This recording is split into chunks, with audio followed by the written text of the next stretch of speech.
You're tuning into Black and White Sports on YouTube. The no-holds-barred truth on sports. The main event starts now. All right, Black and White Sports supporters, let's talk about Tom Brady and the Las Vegas Raiders. Now, Brady got quite the firestorm kicked off a couple of weeks ago when he went on a podcast and talked about the idea that he would be open to come back, an NFL comeback, maybe like mid-season or towards the end of the season if there was an injury, etc., etc. Now, a lot of people, including myself, believe, well, this was actually a signal to the NFL that he was open to come back.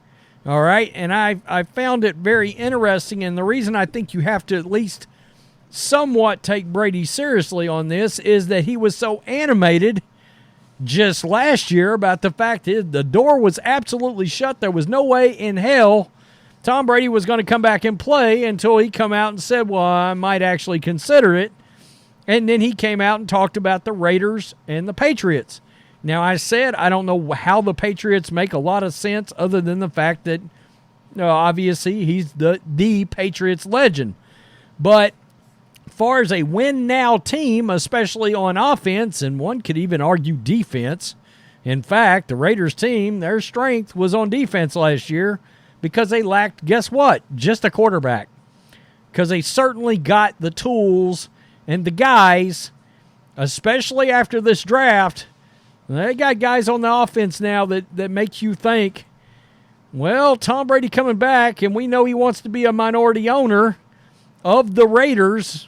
That's why I said, well, even though there was rumors going around about the Broncos, I was like, it doesn't make sense if he wants ownership with the Raiders.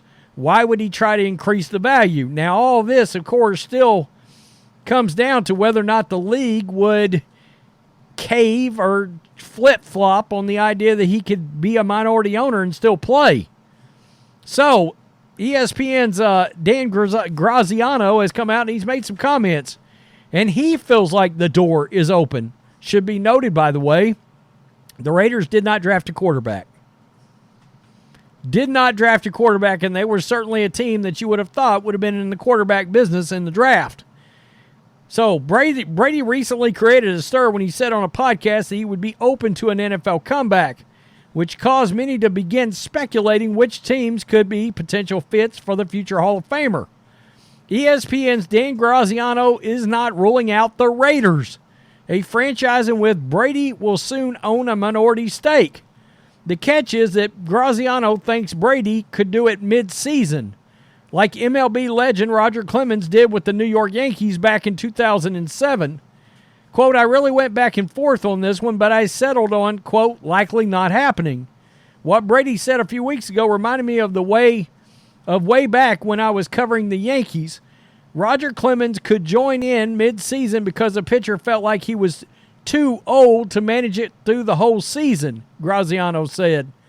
Could you imagine Brady doing something like that? I kind of can.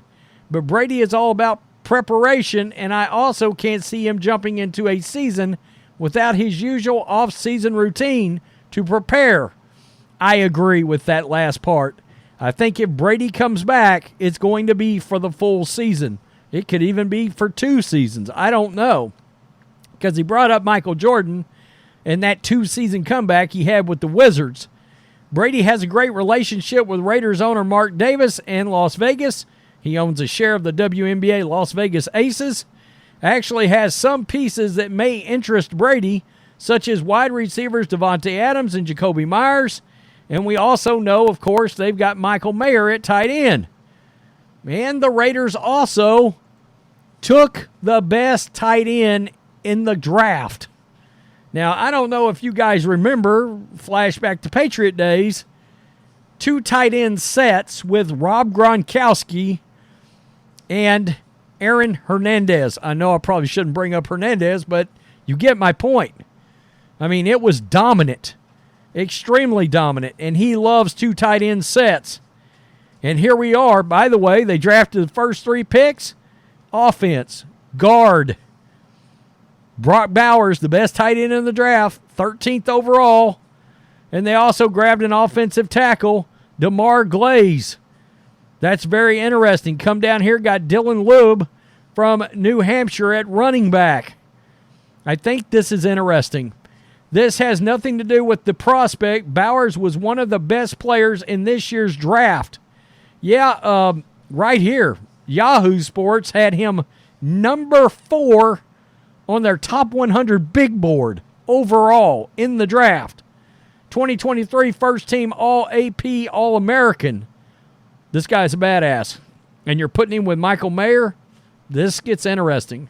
However, the Raiders have a promising tight end on the roster already in Michael Mayer, and there's some overlap in their responsibilities.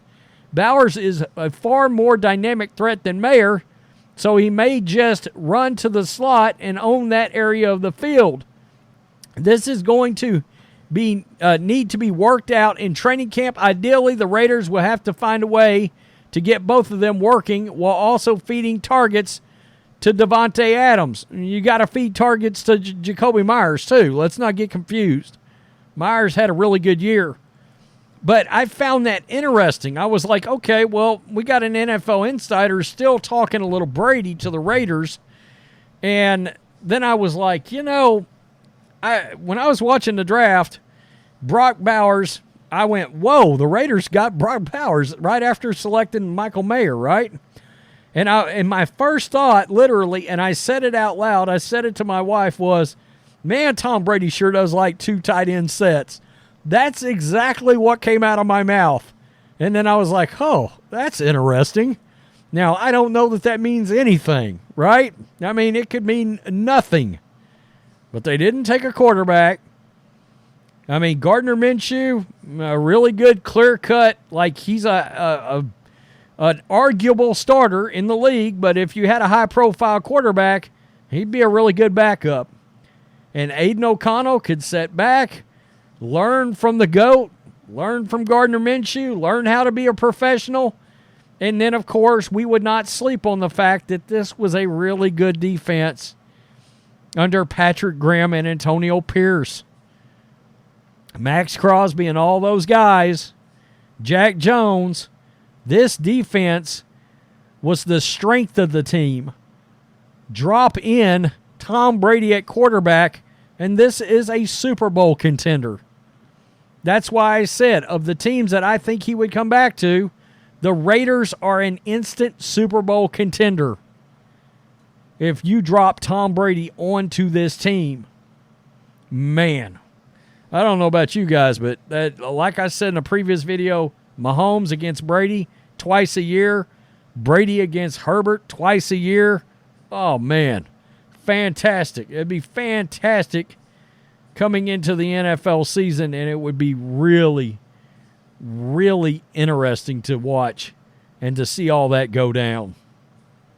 I don't know. I think it's still a long shot, but I think he's absolutely seriously thought about it. Do I think he's probably had conversations, for example, with Mark Davis? I'm sure they're pretty tight. I mean, if you're a Raiders fan, you got to ask yourself, Brady, Death Star, Antonio Pierce, take a shot. A little 1 or 2 season run to try to win a Super Bowl? Why not? Why not? And you want to talk about they were already going to be one of the most interesting teams in football. Oh, man. They become the most interesting team in football, I think. And that's considering all the other storylines in the NFL. Tell me what you think. Peace. I'm out. Till next time. Thanks for watching the show. Be sure to like, comment, and subscribe. Be sure to tune in next time on Black and White Sports.